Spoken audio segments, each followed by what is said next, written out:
I have to thank my collaborator, Rowan, whose boundless enthusiasm was such a wonderful support while I was in the trenches, wrestling this concept into existence. The words echoed in the cavernous event hall, delivered from a brightly lit stage. Zane's smile was a slash of white, the glare of a single spotlight catching on his teeth in a way that froze the moment in time. Across the table, our friends looked at me with a soft, suffocating pity. Later in the lobby, when someone asked what I thought of the speech, I kept my voice perfectly level. He's a very compelling storyteller. Our story began in the stale, 3 a.m. air of a university design lab, under the hum of fluorescent lights and the glow of 27-inch IMAX. Zane and I bonded over a shared hatred of the color beige and a mutual love for a minimalist aesthetic that felt, at the time, like our own secret language. Remember the night we won our first student award, a small, local competition for a rebranding concept. We celebrated on the fire escape of my tiny apartment, sharing a $10 bottle of sparkling wine, feeling like the world was a blueprint we were about to redesign. We were an unstoppable team. The first red flag was so small I barely registered it. During a class critique, Zane presented a minor idea we'd brainstormed together as solely his own. I was just better at public speaking, I told myself. More confident. I was the engine, he was the handsome chassis. It seemed like a fair trade. We founded our creative studio, Ven, a year after graduation. The first 2 years were a blur of success. We landed the branding for Juniper Gin, a campaign that went viral. We designed the UI for a popular productivity app called Chrono, praised in tech blogs for its intuitive grace. Those were my late nights, my hands cramped around a Wacom pen, my mind lost in grids and color theory. Zane was the face. He took the client meetings, charmed the investors, and networked at industry events. Called it playing to our strengths, framing it as him protecting my creative time from corporate nonsense. The cracks started as hairline fractures. Funds from our joint business account began flowing toward client entertainment expenses that coincided perfectly with a new Tag Heuer on his wrist or a weekend trip to Miami I only learned about from his Instagram. He'd just laugh it off. You have to look the part to get the part, or it's an investment. I rationalized it.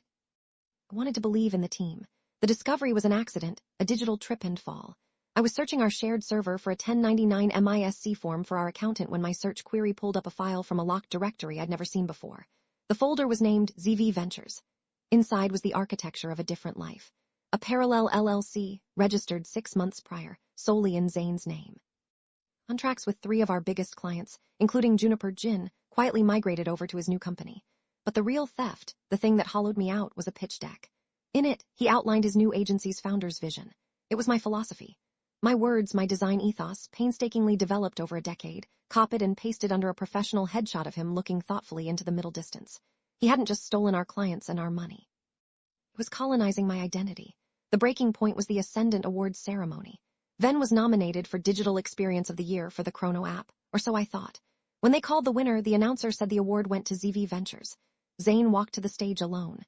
Our friends at the table, Yara, Sam, people who had been in our apartment for countless launch parties, stared at their plates.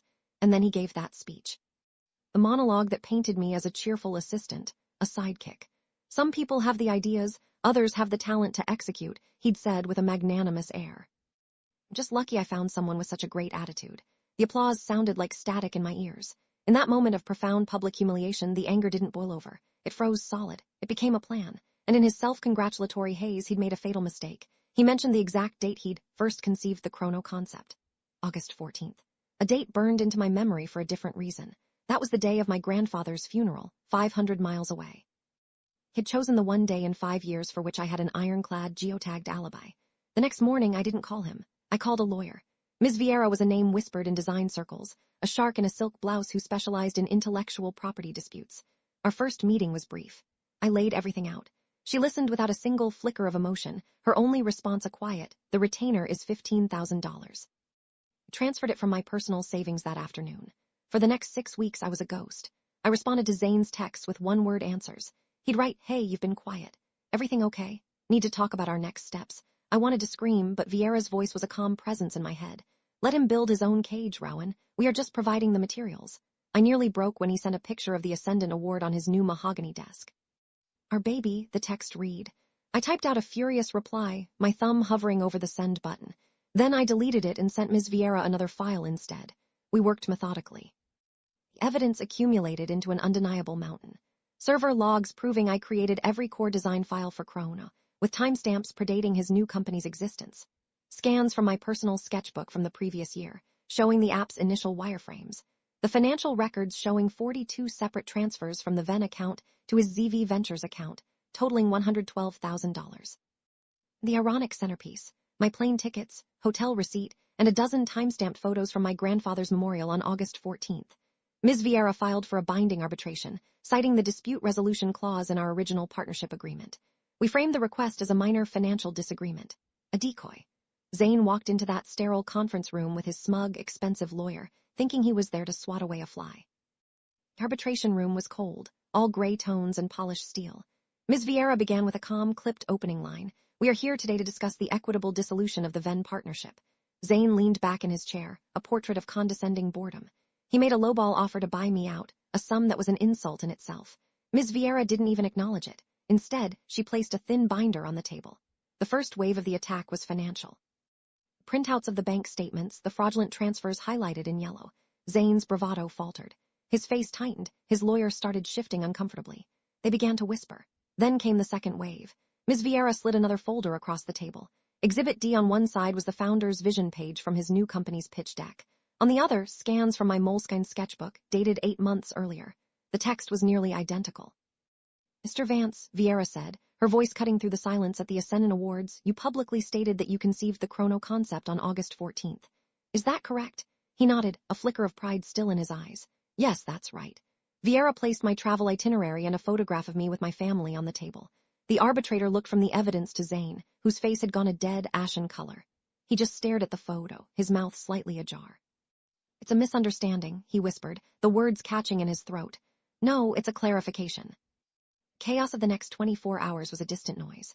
My phone buzzed with 27 texts from Zane, a string of ignored calls from his lawyer, and tentative messages from Yara and Sam filled with apologies. The arbitrator's ruling was swift and brutal. I was awarded sole ownership of the entire Venn portfolio, including the Chrono project. Zane was ordered to repay the $112,000 in diverted funds, plus damages and all legal fees. The industry blog that had celebrated his win ran a quiet, devastating correction piece. 6 months later, I saw him, not at a gala or a trendy restaurant, but through the window of a downtown office building. He was working as an in-house graphic designer for a regional insurance company, the kind of soul-crushing corporate gig we used to build our entire brand in opposition to. He was standing under a flickering fluorescent light, holding a cheap ceramic mug with a corporate logo on it, his shoulders slumped inside a suit that didn't quite fit. That was the last image I ever needed of him. My studio is just my name now. Rowan. The work is steady, the clients are respectful, and my new apartment gets the morning light.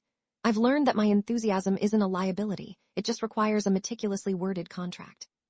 Yesterday, a potential new client asked me about my creative process, about where the big ideas come from. I told them the truth. I like to be in the trenches myself, wrestling the concept into existence from the very first spark. His story was over, mine was just beginning.